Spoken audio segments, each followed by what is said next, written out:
Kembali dalam Bayangkara Inspiratif pemirsa, kisah inspiratif selanjutnya datang dari Aibda Zuli Nuryanto yang berdinas di Polsek Sewon, Polres Bantul yang beternak sapi dan salah satu sapinya terpilih menjadi hewan kurban Presiden Joko Widodo.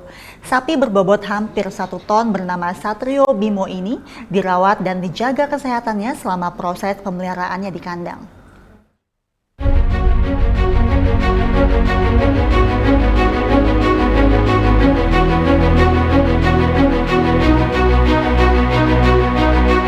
Sapi peranakan Ongole milik Aibda Zuli Nuryanto yang berdinas di Polsek Sewon, Polres Bantul terpilih menjadi hewan kurban Presiden Joko Widodo. Sapi berbobot hampir 1 ton bernama Satrio Bimo ini kini mendapat pengawasan ketat dari Dinas Pertanian dan Pangan Kabupaten Bantul. Aibda Zuli Nuryanto mengaku tidak menyangka sapi peliharaannya bakal dipilih Presiden Jokowi sebagai hewan kurban pada Hari Raya Idul Adha 1445 Hijriah.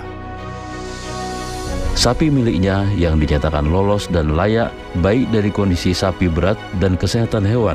Sapi tersebut merupakan satu dari 10 sapi dari peternak Kabupaten Bantul yang didaftarkan ke Dinas Ketahanan Pangan dan Pertanian Kabupaten Bantul untuk diseleksi tim dari Pemda Daerah Istimewa Yogyakarta dan pemerintahan pusat di Sekretariat Kepresidenan Republik Indonesia. Dari tim Humas Polres Bantul, Polda DIY melaporkan untuk Polri TV. Dan untuk mengetahui bagaimana Aibda Zuli Nuryanto memelihara ternak sapi yang sehat dan unggul hingga menjadi hewan kurban Presiden Joko Widodo, kali ini kita telah terhubung dengan Aibda Zuli Nuryanto di Bantul, Yogyakarta. Selamat siang Pak Zuli. Selamat siang Bu, selamat siang. Apa kabar Bapak, sehat? Baik, baik alhamdulillah sehat Bu, sama sehat-sehat. Bapak, ini sapi Anda terpilih oleh Presiden Joko Widodo untuk menjadi hewan kurban beliau begitu. Sebetulnya apa yang membuat Anda tertarik untuk beternak sapi? Jadi gini Bu, jadi sebelum sapi itu kita daftarkan untuk seleksi Bapak Presiden, memang kami sudah lama Bu, dari 2009 kami sudah beternak sapi, tapi awal mulanya di kandang kelompok. Kemudian alhamdulillah berjalannya waktu kita bisa punya kandang sendiri, dan awalnya memang kami sebenarnya beternak untuk menyediakan pedaging Bu. Terus berjalannya waktu kita pindah ke penggemukan untuk ketersediaan hewan kurban di Idul Adha Bu. Kebetulan ada seleksi dari pemerintah setempat, akhirnya kita masukkan beberapa ekor sapi dan melalui beberapa tahapan seleksi akhirnya sapi kami terpilih Bu. Bapak, ini kan Bapak juga aktif di kepolisian begitu. Lalu bagaimana Anda bisa beternak sapi? Bagaimana Bapak mendapat ilmu dalam beternak sapi ini, Pak? Jadi gini Bu, jadi untuk masalah membagi waktu antara dinas sama peternak itu sangat mudah Bu, karena sapi-sapi kami ini kan murni untuk sapi penggemukan. Jadi prosesnya itu kami sebelum jam 7, jam 5 itu udah di kandang, bersih-bersih kandang, melakukan comboran dibantu dengan anak buah kandang atau ABK. Itu kan makan 2 kali sehari Bu, pagi sama sore. Kalau sore kebetulan kalau misalkan kayak pas dinas, otomatis saya nggak ke kandang, ya ke kandang. Jadi ada anak kandang yang mengurusi Bu, ada sekitar 3 sampai 4 orang yang membantu kami di kandang Bu. Bapak, ini kan sapi Bapak besar sekali ya Pak. Apakah ada peternakan khusus atau ada jenis-jenis sapi tertentu yang Anda ternak? Jadi kami komplit Bu, kami sapi yang kami ternak itu ada beberapa yang sapi lokal PO atau ongol yang seperti yang dipilih oleh beliau RI1. Dan untuk yang lain ada sapi simental sama limosin. Untuk terkait dengan perawatan rutin Bu, kita bekerjasama dengan Puskeswan dan dinas dari terkait kita untuk pengecekan kesehatan per triwulan kita selalu Bu, selalu dan rutin itu kita kasih obat, vitamin, cek kesehatan semuanya dan kebersihan kandang.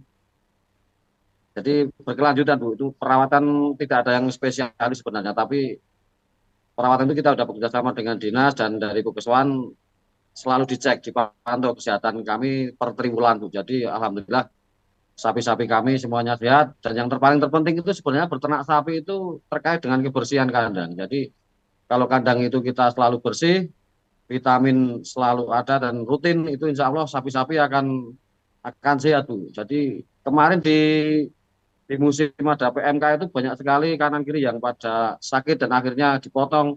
Alhamdulillah dengan sapi-sapi yang ada di kandang kami satu pun nggak ada yang kena penyakit PMK maupun itu yang terakhir ada penyakit lato-lato itu Bu.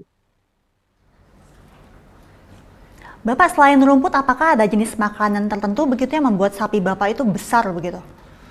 Ya, ya, memang kami kan murni penggemukan sapi. Jadi untuk pakan hijauan itu nggak terlalu banyak. Yang paling banyak itu dari comboran. Comboran kita sehari 2 kali, yaitu ada 4 macam jenis komboran, yaitu ada ampas tahu, Nutrifit, terus gilingan itu dedak itu sama brand. Nanti kita 2 kali sehari, pagi sama sore. Setelah itu, setelah dikasih comboran dengan yang sedemikian rupa dari 4 macam itu, kita kasih hijauan. Dan untuk hijauan kita punya lahan sendiri, kita sewa dari lahan tanah kas desa, kita sewa selama 10 tahun, kita tanamin rumput hijauan. Jadi untuk masalah hijauan kita nggak beli Bu, jadi udah kita tanam sendiri, begitu Bu.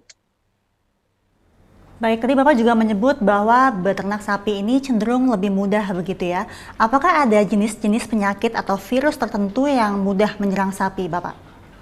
Ya, ya, memang sapi itu kompleks sekali ya penyakitnya. Yang kemarin yang terberat itu kasus PMK itu banyak sekali di kabupaten kita yang sapi-sapi sampai akhirnya sakit sampai sampai meninggal yang sampai dipotong ke tempat penyembelihan. Jadi kembali ke awal Bu. Jadi kita itu masalah sapi itu kan memang harus kesehatan itu rutin. Jadi kadang peternak petani itu kadang nggak terlalu memperhatikan. Jadi kita cek kesehatan dari dinas terkait itu wajib Bu. Kita kasih vitamin, multivitamin yang rutin, obat cacing segala macam itu kita rutin. Jadi untuk penyakit-penyakit itu insya Allah bisa kita tangani. Dan kita juga penyakit di luar itu juga ada. Misalkan sapi gomen nggak mau makan itu kita juga kita kasih. Kalau yang obat Jawa, orang Jawa bilang itu kita kasih telur bebek, nanti berapa gitu kita sama sama kunir. Nanti banyak sekali menu-menu yang di luar dari dokter yang kita juga kasih untuk stamina. Misalkan gula Jawa segala macam itu Bu. Baik. Baik Bapak, apakah ada pesan yang dapat Anda sampaikan kepada masyarakat agar bisa menjadi peternak sukses seperti Anda? Jadi gini Bu, alhamdulillah dengan sapi kami bisa terpilih untuk hewan kurban Bapak beliau hari 1 adalah kebanggaan bagi kami. Makanya untuk itu kita sangat bangga dengan sapi-sapi kami bisa masuk ke pilihan presiden. Pesan kami ya tetap semangat, sapi-sapi itu yang jelas kita rawat dengan sebaik-baiknya. Kemungkinan alhamdulillah ke depan akan membuahkan hasil yang tidak akan membuahkan hasil. Jadi petani-petani di sini banyak setelah itu terpilih dari Jokowi banyak yang ke kandang. Bagaimana resepnya, akhirnya kita tahu, kita kasih gambaran bisa jadi penyemangat peternak-peternak lokal di sini Bu. Akhirnya mereka semangat juga, oh, ternyata Pak Polisi yang ini bisa seperti ini sapinya. Akhirnya mereka bisa belajar bersama di sini dan kedepannya ya bisa menyematkan petani-petani peternak di sekitaran sini Bu. Baik Pak Zuli, semoga kondisi sapi Anda itu terus dalam keadaan sehat dan terus sukses begitu ya Bapak. Terima kasih Aibda Zuli Nuryanto, anggota Polsek Sewon, Polres Bantul, telah bergabung bersama kami di Polri TV. Sehat selalu dan salam presisi Pak.